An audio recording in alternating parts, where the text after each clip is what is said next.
Mis escudos hoy se llaman Susana Bejarano, politóloga, analista, muy ligada a los medios y a la espera de su segunda guagua. Bienvenida, Susana, ¿todo bien? Todo bien, Claudia. Muchísimas gracias por la invitación. Buenos días y un saludo cordial a toda la gente que nos está siguiendo. ¿Verdad que la maternidad a una nos pone guapas, no?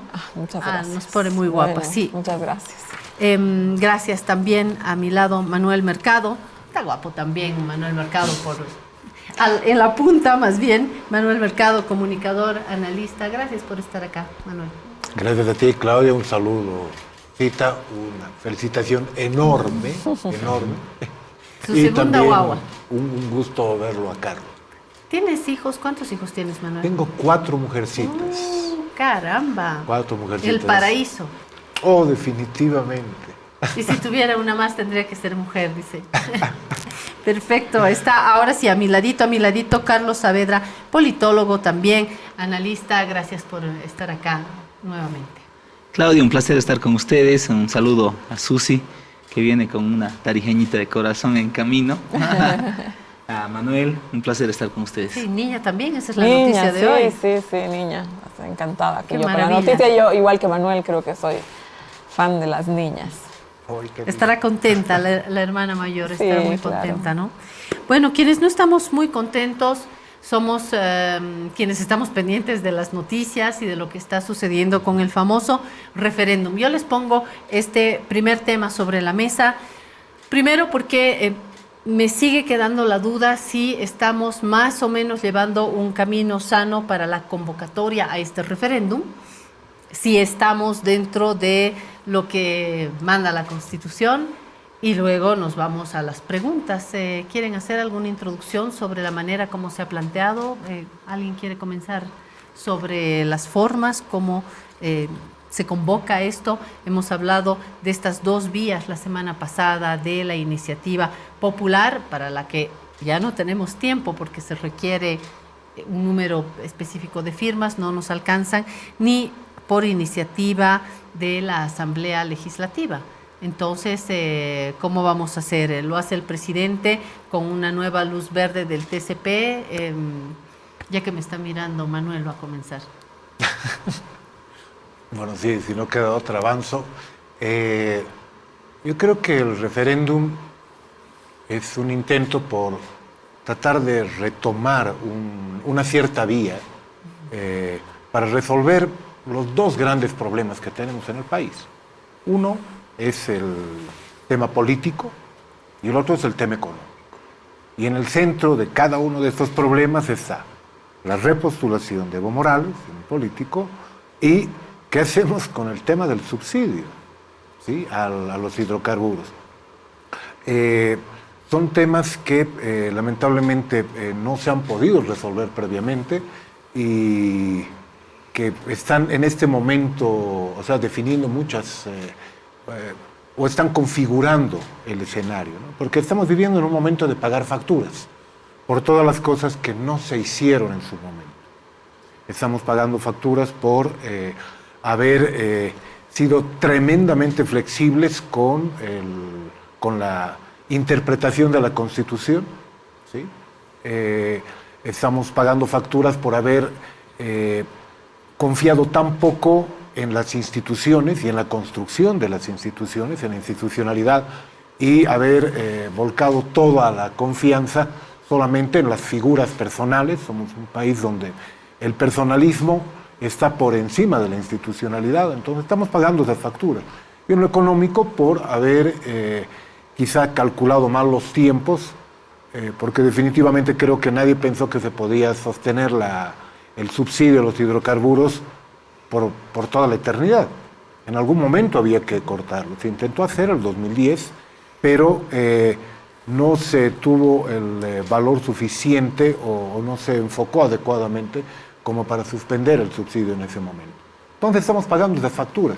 Y el referéndum, yo lo entiendo así, intenta tratar de restablecer esos problemas a partir de una fuente básica, que es la consulta a la gente, ¿sí? Porque en este momento no hay ninguna figura política que tenga suficiente peso en el país y ninguna institución ninguna institucionalidad como para resolver los dos problemas, ¿no? Y mucho menos al mismo tiempo.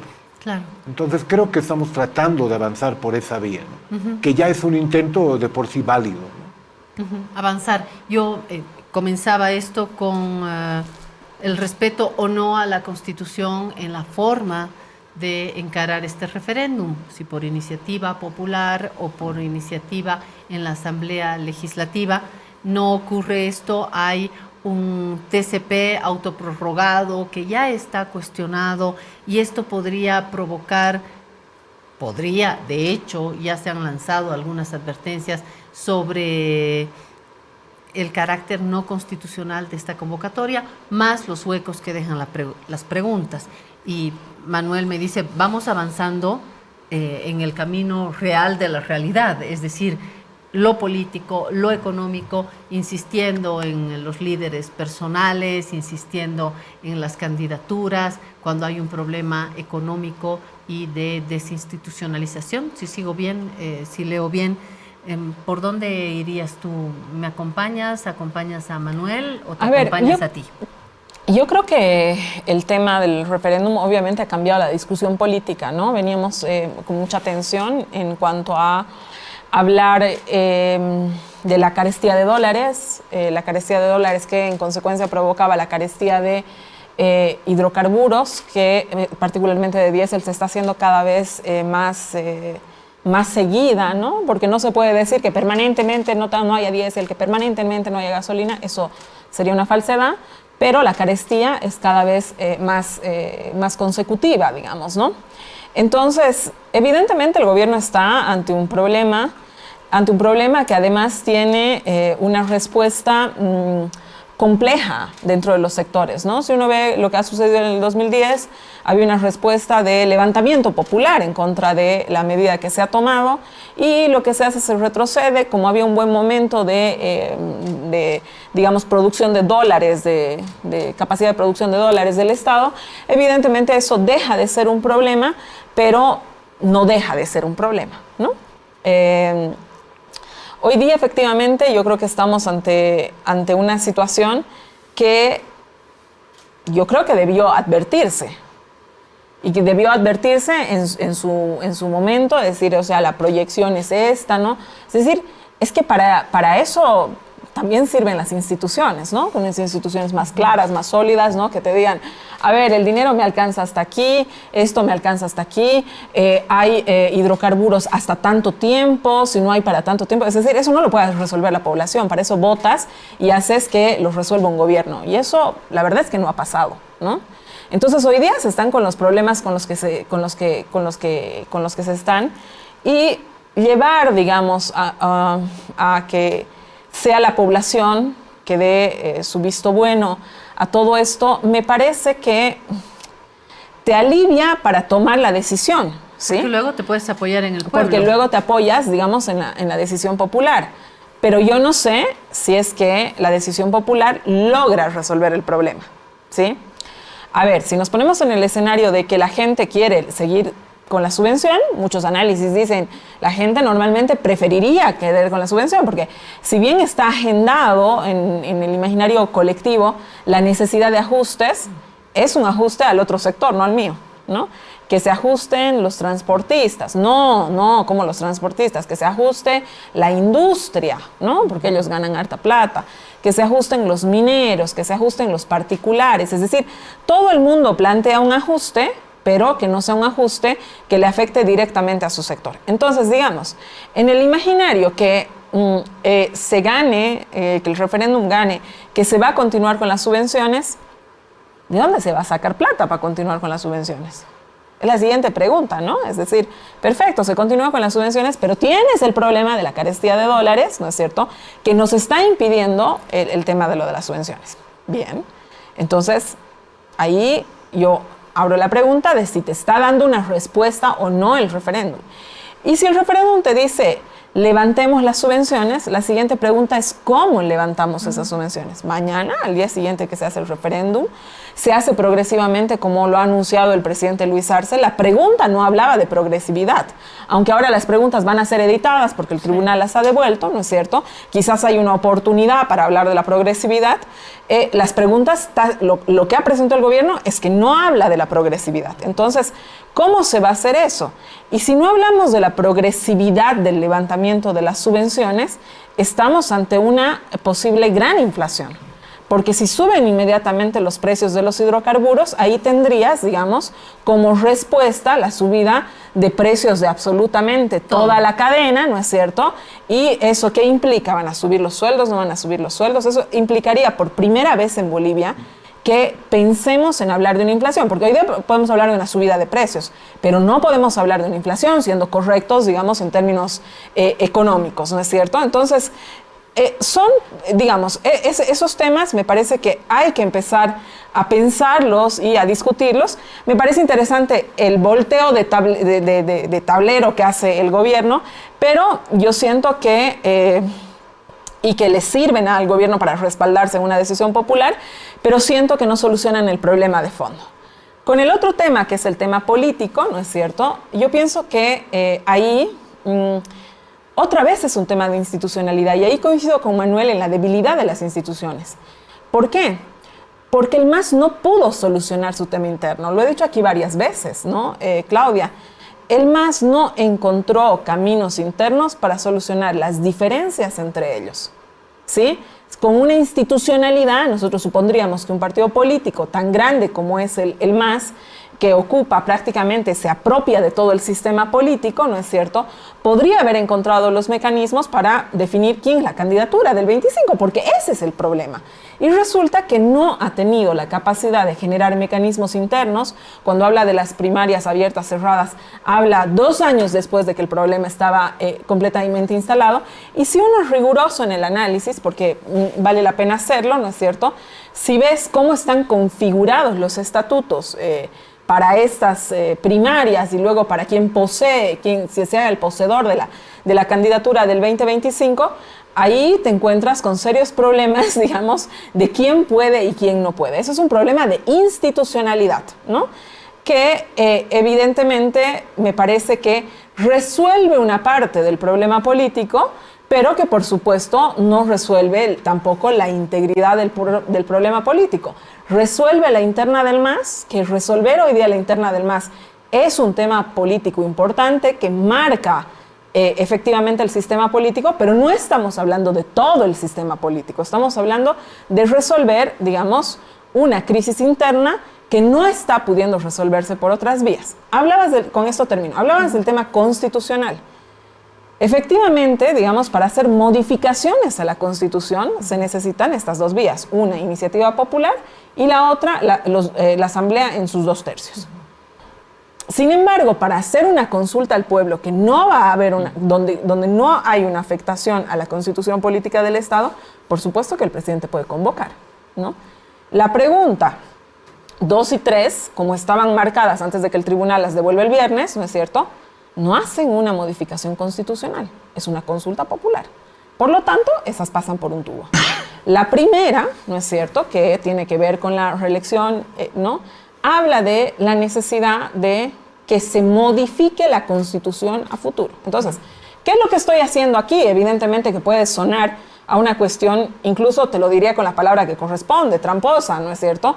Oye, ¿usted está de acuerdo con que algún día modifiquemos la Constitución? ¿No es cierto? Ya hay un mandato popular para que la Asamblea o la iniciativa popular modifiquen la Constitución. Bueno, ahí te está preguntando si es que usted quiere modificar la Constitución, lo que significaría que habría que hacer un segundo referéndum, ¿no?, si ganara el sí en esta pregunta, para que se modifique la Constitución, ¿no? Es decir, un poquito, Susana, entonces el presidente, en tu interpretación, sí puede llamar a un referéndum y saltarse la iniciativa popular o la iniciativa legislativa. Es que el presidente no puede llamar a un referéndum para hacer consultas. Eso puede. Está señalado, está marcado, la normativa lo dice, qué sé yo. Lo que no puede... ¿Con el aval del TCP? Lo que no puede es hacer una consulta, pero esto es clarísimo, lo que no puede es hacer una consulta para modificaciones de la Constitución. Si volvemos a la pantalla, las preguntas, si nos ayudan, Sí. ¿no? Vamos a la pregunta número 4. Por eso me parece correcta la respuesta que hace, ¿no es cierto?, el Tribunal Electoral, ¿no?, en el sentido de decir, ¿está usted con modificar el...? El presidente no puede preguntar, o sea, no puede desde la presidencia preguntar si está usted de acuerdo o no con modificar el numeral tanto. Porque eso es una afectación directa a la Constitución, ¿no es cierto? Entonces, evidentemente, ahí necesitas o iniciativa popular, ¿no?, o a la Asamblea Legislativa. Entonces no se puede, volvemos al punto, no lo puede hacer solo. No, precisamente por eso esa pregunta, Claudia, no puede hacer porque tiene afectación a la Constitución política del Estado, ¿no es cierto? Ahora, si me preguntas a mí, esa era la pregunta que yo entendía, ¿no?, que debía poner paños fríos a un conflicto que se viene. El viernes se presenta... ¿Y la de la reelección? Y la de la reelección, ¿qué es lo que sucede? Yo pienso que es una pregunta, ¿no es cierto?, que soluciona un problema interno ante una situación de un movimiento al socialismo que no ha tenido la capacidad de solucionar sus problemas internos bajo otro mecanismo. Pero habla de la modificación de la Constitución. Estoy de acuerdo con la política del reelección, Estado. claro, la reelección de manera discontinua, lo cual implicaría modificar la Constitución del Estado. Claro, ¿qué le contesta el tribunal? Usted tiene que volver a redactar esa pregunta. Porque si dice implicaría, si vamos a la diferencia con la 4, usted está de acuerdo con modificar y en la 1 te ponen implicaría. Entonces, señor, ¿usted quiere modificar la Constitución? Acláreme, porque el tribunal se lo dice no con poca claridad, con absoluta claridad. La redacción no se entiende. Dígame si usted quiere modificar la Constitución, porque si quiere modificar la Constitución, le cuento que no va a poder, ¿no es cierto? Como en el tema de la pregunta 4.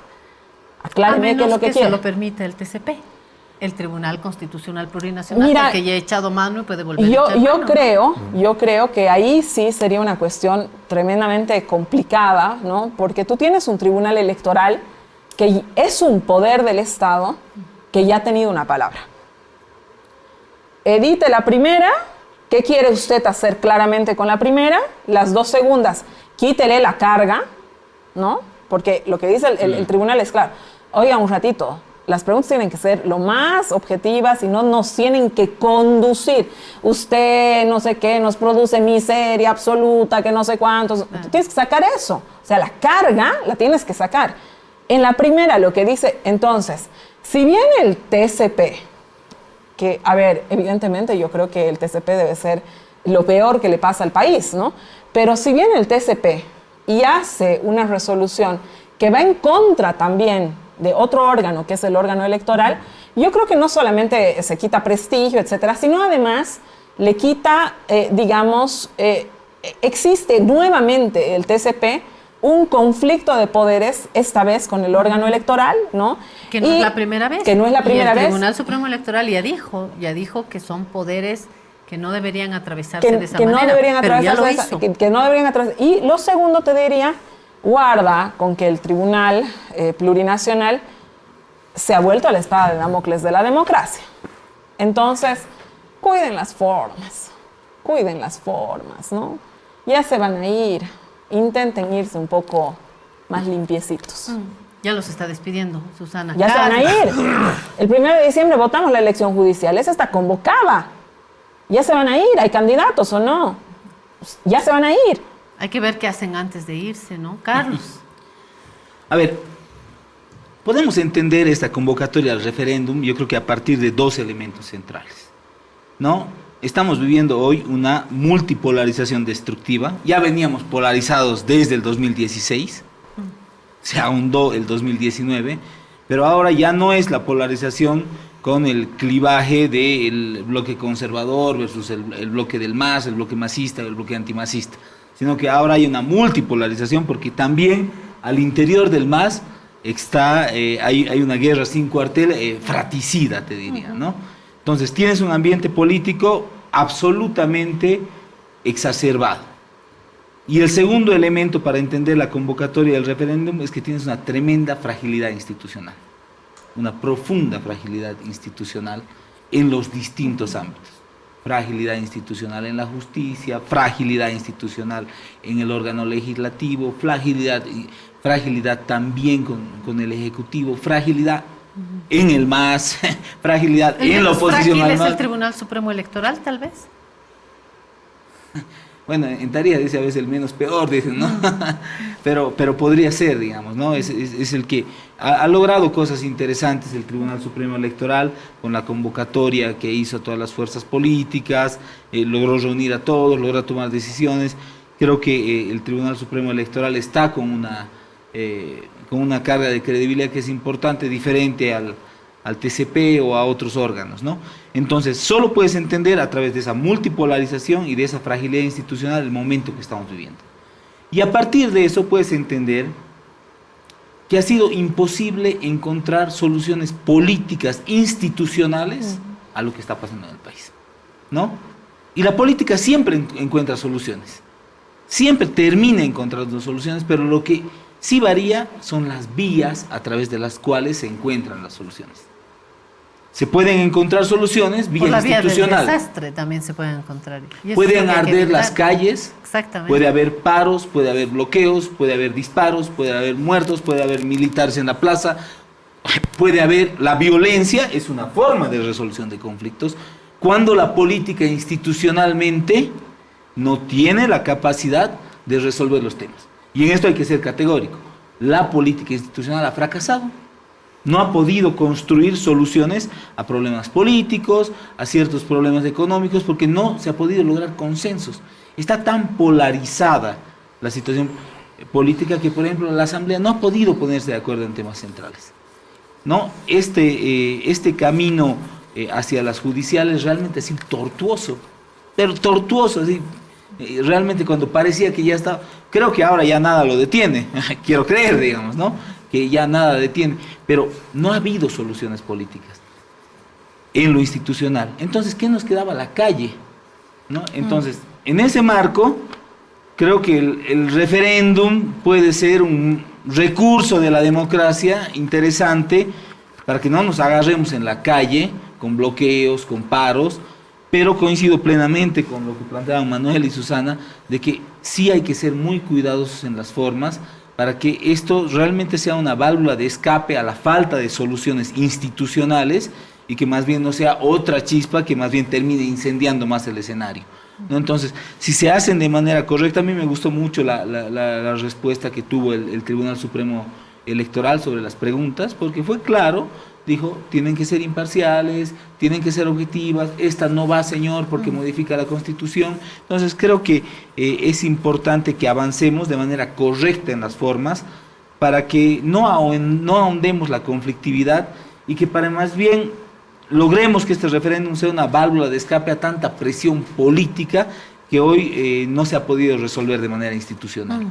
Me pregunto si no ha habido cierto apuro y con el apuro el descuido, porque cuando responde el Tribunal Supremo Electoral y nos dice que las preguntas no cumplen con los criterios de claridad, de precisión e imparcialidad, seguramente el actor político que las redactó lo hizo un poco al apuro, no calculó, porque ahora resulta que en la primera pregunta hay que ver si se sana esto de la reforma a la Constitución, lo decía Susana, la 2 y la 3 no tienen los criterios de claridad, o sea, ha venido el Tribunal Supremo Electoral con su lápiz rojo y no, y yo digo, caray, ¿cómo se pensó en la redacción si ahora ya quitamos escaños, pero no, en Santa Cruz estaba generando una enorme susceptibilidad, lo han dicho actores políticos, empresariales, estamos como Susana, embarazados de los resultados del censo, ya vamos a dar a luz nuestros resultados del censo, y que sí los escaños, que no los escaños, como dicen en esa película de Cantinflas, suban el arpa, bajen el arpa. Manuel. A ver, yo creo que hay que entender que el referéndum y las preguntas del referéndum se han planteado esencialmente con un criterio político. Entonces, o sea, lo importante era abrir ese espacio para cambiar el tablero político. Entonces, si ibas a entrar en un proceso de revisión, de ajuste, todo eso, no importa. Lo importante era cambiar el escenario. Y eso ha logrado el referéndum.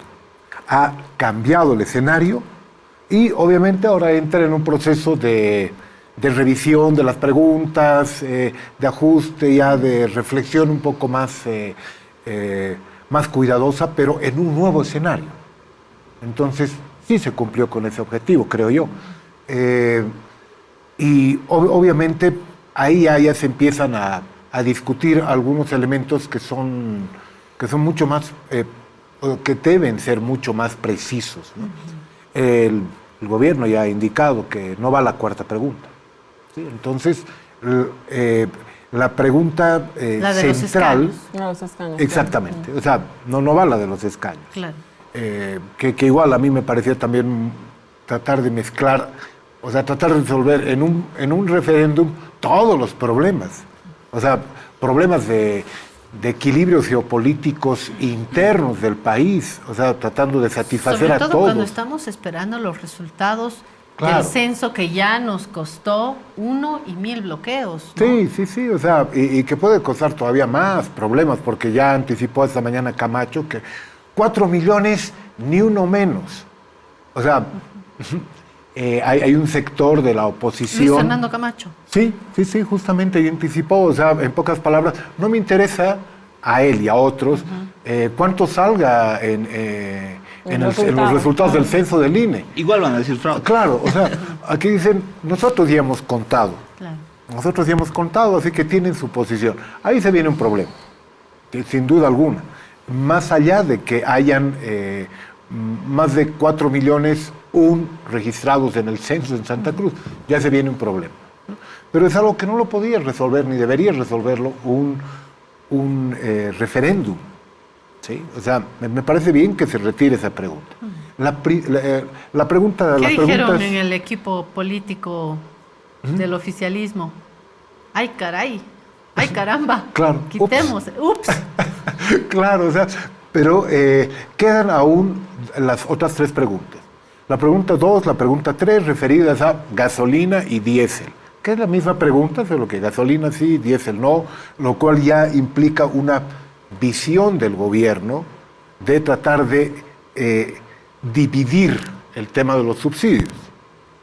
¿Sí? O sea, ya implica ese tema, porque no es de entrada en los subsidios a los hidrocarburos, no. Diésel por un lado, gasolina por el otro, ojo. Eso tiene una razón de ser, técnica y política, porque ¿a quiénes les afecta el diésel? Transporte pesado, agroindustria, esencialmente, y también a otros sectores como la minería. Gasolina, transporte urbano y a los miles de mortales que necesitamos gasolina para transportarnos, no Manuel, para explotar. Si el gobierno tiene esta claridad en lo que acabas de mencionar, que la debe tener y en mayor detalle, porque además tiene el ingreso especialista al tema, porque tiene las autoridades, la información, ¿por qué me va a preguntar a mí o a ti sobre esta política? ¿Esto no nos va a generar también una espiral compleja? Es que hay una gestión que en principio Claro. es gubernamental. Ahí vienen justamente algunos elementos que señalaba Susana y que también que se señalaba Carlos. O sea, no va a resolver el problema. Por sí, o sea, si dice sí o si dice no, ¿sí? Si gana el sí o gana el no, o sea, no lo va a resolver. Te va a generar una nueva base de negociación, me imagino, porque yo también soy de las personas que creo que, o sea, no necesitabas preguntar eso. O sea, hay temas que ya desde el 2010 sabíamos que no se podía mantener ese subsidio. Ya van O sea, 2 que estamos sacando, Manuel. Escaños, hidrocarburos en términos abstractos. Claro. Entonces, ¿qué es lo que sí hay que preguntar? O sea, ¿Lo de la reelección? O sea, incluso el tema de la elección, o sea, en realidad, ¿qué se le está preguntando a la gente? Tú le estás haciendo una consulta para interpretar la Constitución a la población. Porque, Armando dijo, ¿por qué le van a preguntar a la gente un tema que es de los masistas? Que si Evo o Lucho. Claro.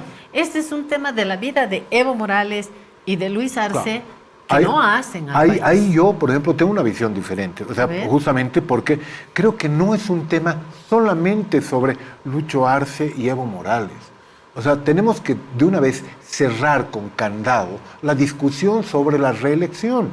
Porque hoy puede ser Evo Morales que dice, no, como no dice elección, o sea, solamente una elección consecutiva, y yo interpreto que si dejo pasar a las buenas o a las malas un periodo, puedo volver a repostularme. Interpretó mucha gente, porque acuérdate, Manuel, claro, que cuando salió el no el 16, N gente comenzando por los núcleos masistas decían, ¿por qué no se va Evo Morales? ¿Por qué no acepta? Y luego vuelve. Incluso dijeron, claro, va a volver como Cleopatra, va a volver alzado, ¿no? Entonces, claro, no solamente fue una interpretación, es decir, ahora claro, estamos diciendo que no es solamente sobre las personas, pero en el fondo sí es claro, sobre las personas. O sea, exactamente por eso yo pienso que la pregunta, o el sentido de la primera pregunta del referéndum, es pedirle a la gente lo que debería hacer el Tribunal Constitucional, que es una interpretación de la Constitución. O sea, por eso hay muchas cosas que están ahí todavía muy, muy difusas, ¿no? Lo que pasa es que ahí yo pienso que es un tema de credibilidad y legitimidad, ¿no es cierto? Entonces, tú tienes un referéndum que evidentemente, en rigor, por ahí es mejor no hacerlo, digamos, ¿no? Pero tienes, digamos, otra instancia llamada Tribunal Constitucional, que en principio se supone que ya ha hecho una interpretación, pero una interpretación que definitivamente no goza de la credibilidad del conjunto de la población. Entonces, porque se la hizo como que de ladito. Porque se la hizo ¿no? de ladito, porque no se va de frente, porque no se hace una cosa así, etcétera, ¿no?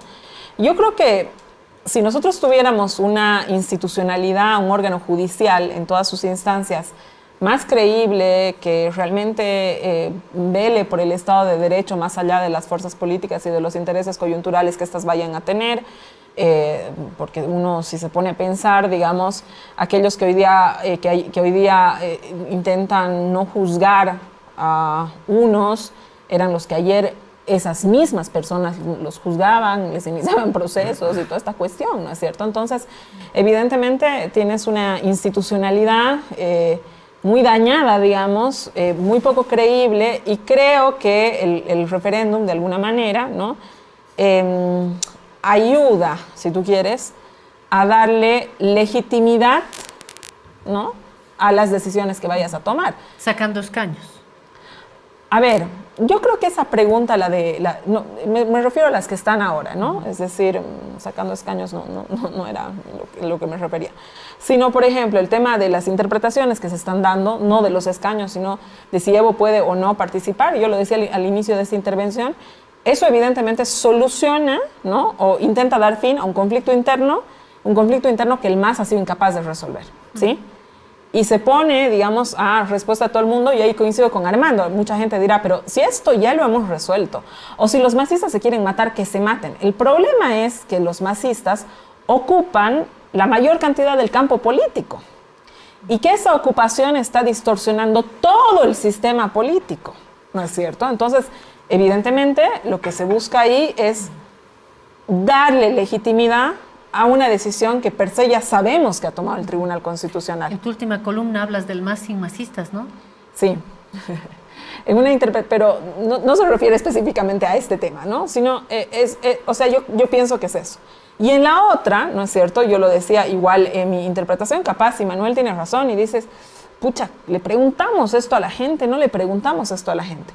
El problema, Claudia, es que hoy día tienes tan depreciada la institucionalidad, tan depreciados las instancias de legitimidad, ¿no es cierto? O sea, tan poco legítimas todas las instancias.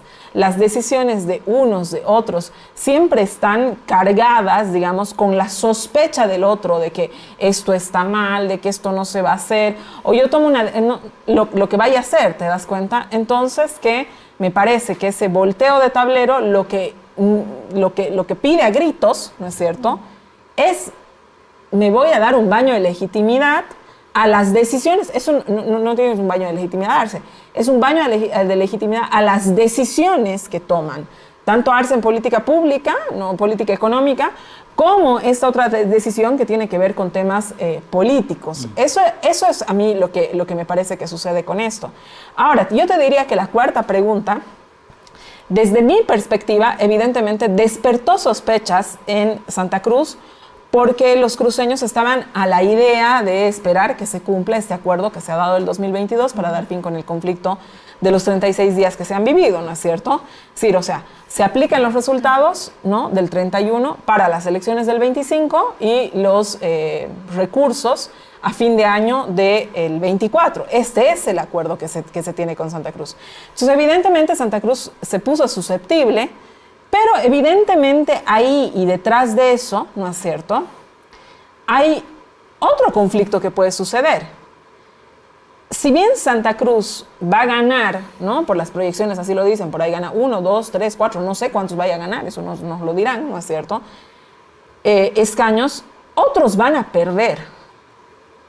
Y la conflictividad no está en los que gane Santa Cruz, sino en los otros que pierdan. Entonces, a la larga, a mí no me parece una idea alocada, ¿no es cierto?, pensar en evitar la conflictividad en el país abriendo esa parte de la Constitución que cierra a 130 diputados, porque vos tienes poblaciones que van a crecer y la representación, como en todos lados, también debería crecer de diputados. Puedes cerrar senadores, porque eso es una representatividad igual de los departamentos, ¿no es cierto? Pero si evidentemente crece el país, crece la masa, ¿no?, crecerán sectores a ser representados. A mí eso, ¿no?, en realidad es el que menos, digamos, ruido me generaba, claro, con la imposibilidad que tiene el presidente de hacer una consulta que modifique directamente la Constitución, lo digo así ampliamente. Y evidentemente tiene que ver esto con la sospecha otra vez y la desconfianza que existe, esta vez en este caso particular del bloque cruceño, a decir, ninguna de las decisiones que vayan a tomar a mí me genera confianza, lo sospecho todo, me pongo en apronte porque esto quiere decir que no me van a cumplir el conflicto. Cuando yo me imaginaba que seguramente la intención era, por supuesto, otra, no generar más conflictos, sino aplacar el conflicto, ¿no? Y hasta aquí no hemos hablado de las fuerzas políticas no oficialistas, donde hay que comenzar por los evistas, que como el papirri están diciendo, ahora vas a ver mañana, porque ahí está la amenaza también, muy asociada, sí, al bloqueo, al vamos a defender, vamos a plantear una demanda contra el propio Tribunal Supremo Electoral, es decir, lo agarro al árbitro, ¿no es cierto? Y presiono ahí, por no hablar de las otras fuerzas. Hablemos de Creemos, hablemos de Comunidad Ciudadana o de otras que en estos momentos están abonando mucho a este discurso. Ahí está pues lo que ha hecho el MAS, desinstitucionalizar el país, no respetan el Tribunal Supremo Electoral, están con sus autoprorrogados que le sirven de garrote al presidente, se están sacando la mugre entre las dos alas y reclamándose lo que hicieron, no hicieron, si son ellos mismos, el mundo masista, que lo ha contaminado, que lo ha destrozado, y ahora lo que tenemos que hacer es volver a barrer la casa, volverla a institucionalizar y rearmar el gran desastre masista que se ha producido a lo largo de estos últimos años, lo que nos abre a una otra puerta política, ¿no? ¿Habrá algún ganador acá? ¿Alguien va a capitalizar todo esto? Bueno, es muy incierto por lo conflictivo y lo cambiante que es. Lo que sí te puedo decir es que hoy es 26 de agosto y desde el 6 de agosto estamos hablando del referéndum, ¿no? ¿Verdad? Entonces, ¿qué es lo que ha hecho el presidente Arce? Ha pateado el tablero, ¿no? Y yo creo que en términos de estrategia política sí ha sido interesante porque todos estamos hablando todo el día del referéndum, ¿no? Hay otro tema y ya ha cambiado el escenario, eso está claro. Y también leo, ¿no?, que la retirada de la pregunta 4 también se la puede leer políticamente. A ver, vamos a ser claros. La pregunta 1 está destinada a Evo Morales, así con nombre y apellido, aunque no lo diga, ¿no? Es enfrentarme con Evo y el evismo, ¿no? La 2 y la 3 más son económicas, y la 4 era enfrentarte con Santa Cruz, aunque posiblemente no haya sido la intención, despertó susceptibilidades. Entonces, en términos políticos, yo no puedo enfrentarme, como coloquialmente se dice, a los dos grandotes del curso al mismo tiempo, ¿no? A ver, me ocuparé de Evo y lo dejo. ¿Es el que tema. más le preocupa de repente? Yo creo que sí, creo que es el que más, el que más le puede preocupar y además el que le interesa ya zanjar de una buena vez por todas, ¿no? Porque no puedes pensar en lo que está afuera del masismo si no has solucionado lo de adentro del masismo. Ahora, tampoco creo que esto lo solucione, ¿no? O sea, igual es trampa tras trampa, pero yo creo que con esto busca ya sacarlo definitivamente del camino electoral a Evo. Ahora, ¿el evismo se va a quedar quieto? No. ¿No? Va a hacer algo, seguramente va a tener otro candidato, ¿no? Por eso va a ser muy dinámico lo que pase. Pero creo que, a ver, en términos políticos, ha pateado el tablero, ¿no? En un momento que necesitaba patear el tablero. Claro, donde estabas ¿no? ahí con la cuerda de dólares, con la cuerda de transportistas. Ahora se habla de otro tema, ¿no? Ahora se habla del referéndum, ha puesto, hasta fin de año vamos a estar hablando del referéndum, le ha dado algo de certeza en lo institucional con las judiciales, que era algo urgente, ¿no? El escenario más terrible hubiera sido que lleguemos sin judiciales. Algunas cosas se han ido esclareciendo, no va a haber primarias, ya está, oleado y sacramentado, no va a haber primarias, Vamos va a haber tener judiciales, un nuevo TCP. va a haber un nuevo TCP. Entonces, algunas cosas se van esclareciendo. Ahora este es como un juego así medio perverso, ¿no? Algunas se terminan esclareciendo y otras se van oscureciendo, ¿no? Pero el panorama que tenemos de aquí en adelante va a ser muy dinámico, Sí.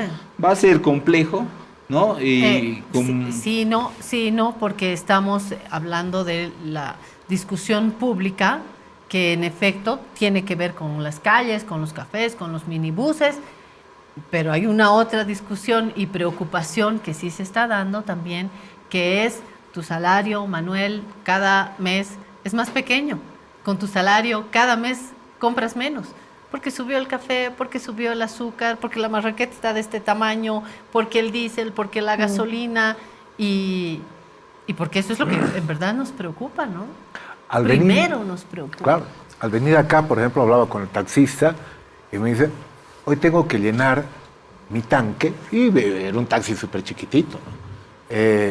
Tengo que llenar 2 veces al día. Antes me duraba 3 días mi tanque.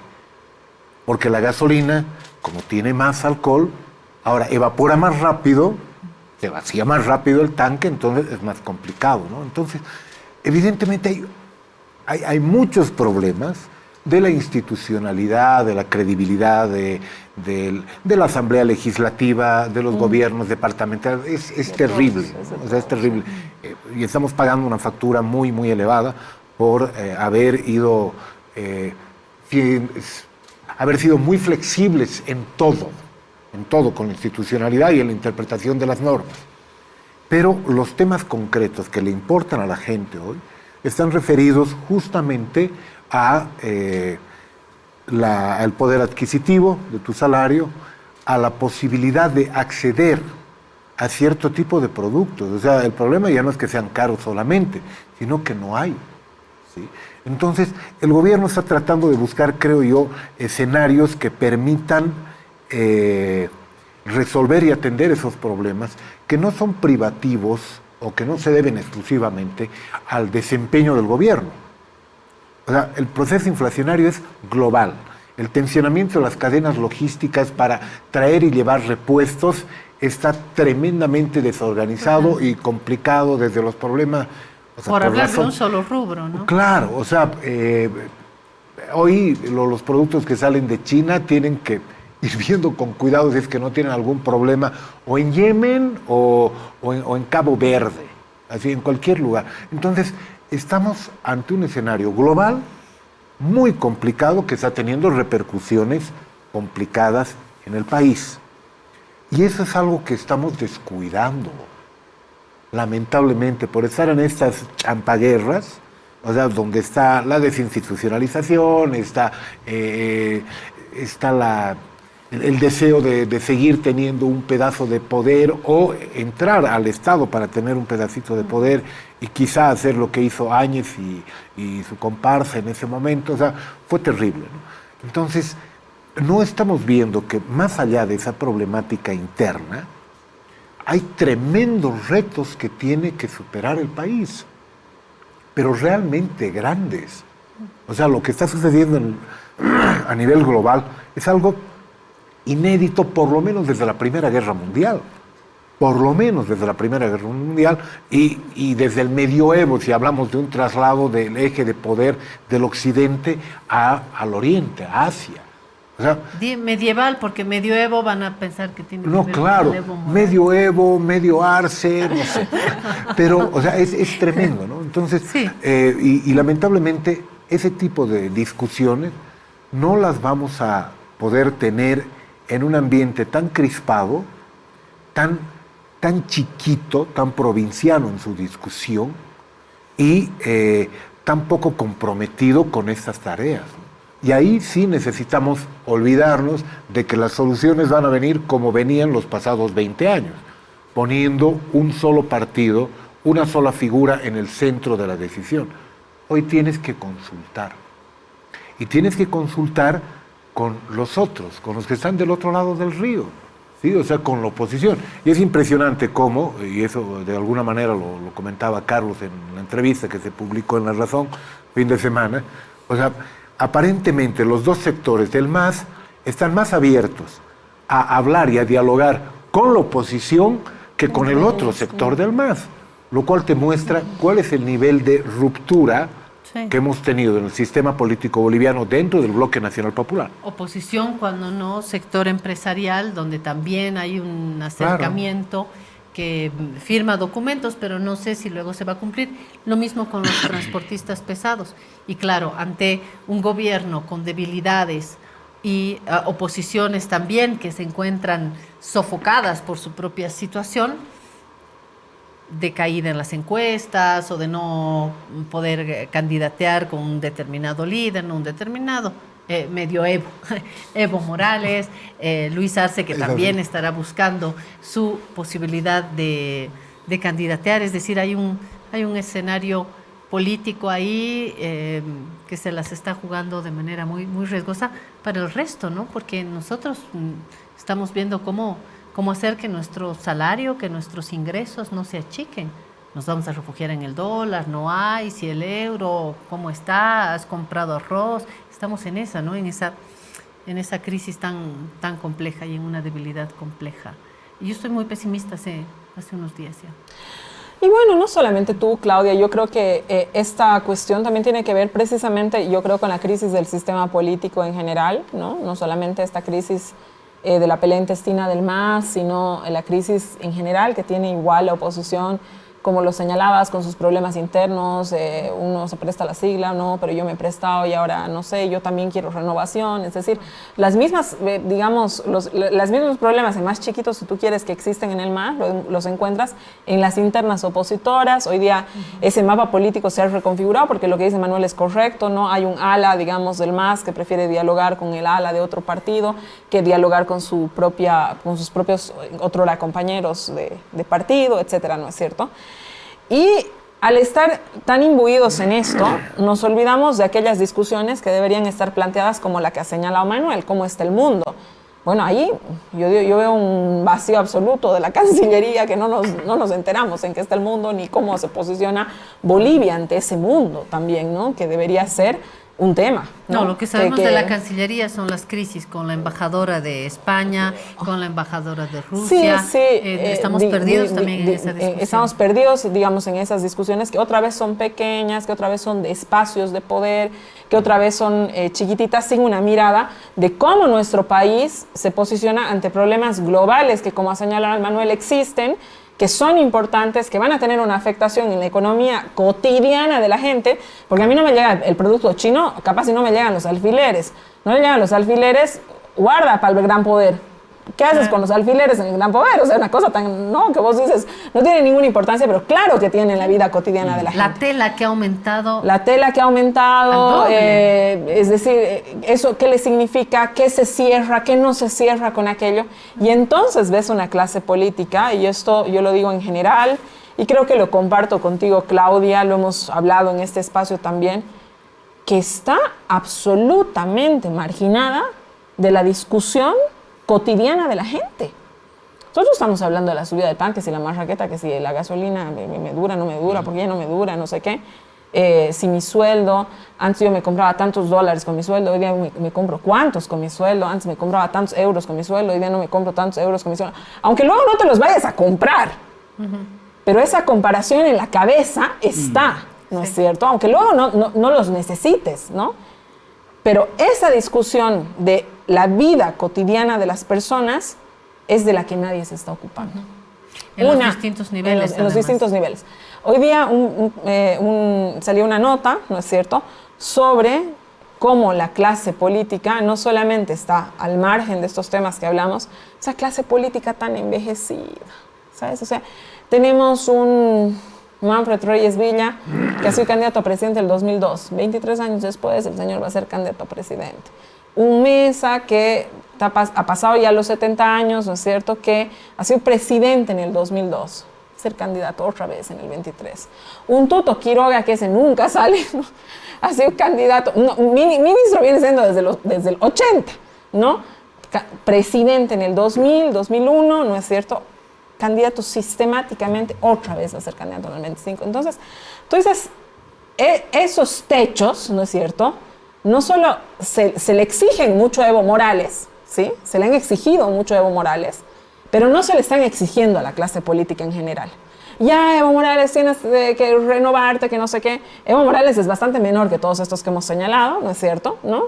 Y yo te diría que si vamos a hablar de este problema de composición, de la necesidad de reformar, de la necesidad de frenar las aspiraciones de unos, creo que es tiempo de empezar a hablar de una clase política que está envejecida y que no da paso ni a nuevas generaciones, ni a nuevas ideas, que está costando demasiado ser parte del sistema político porque hay propietarios en el sistema político.